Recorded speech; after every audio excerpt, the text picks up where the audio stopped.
sobre o que nós, jovens adolescentes, vamos cantar hoje. E está lá em João 1, do 1 ao 14. No princípio era o Verbo, e o Verbo estava com Deus, e o Verbo era Deus. Ele estava no princípio com Deus. Todas as coisas foram feitas por intermédio dele, e sem ele nada do que foi feito se fez.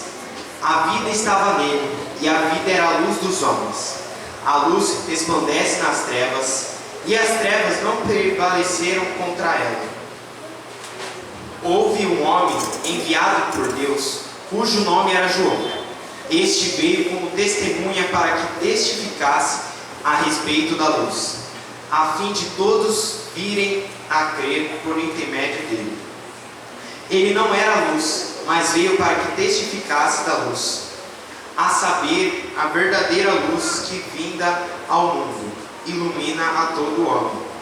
O Verbo estava no mundo, o mundo foi feito por intermédio dele, mas o mundo não o conheceu. Veio para que era seu, e os seus não o receberam. Mas a todos quantos receberam, deu-lhes o poder de serem feitos filhos de Deus, a saber, aos que creem no seu nome, os quais não nasceram do sangue, nem da vontade da carne, nem da vontade do homem, mas de Deus. E o Verbo se fez carne e habitou entre nós, cheio de graça e de verdade, e vimos a sua glória, glória como do unigênito do Pai.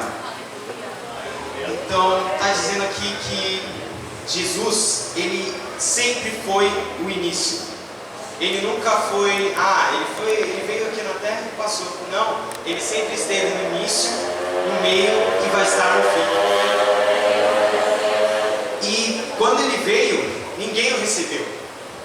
Mas todos os que receberam ele deu o poder de estar na glória com ele. Era isso que eu queria falar. Obrigado.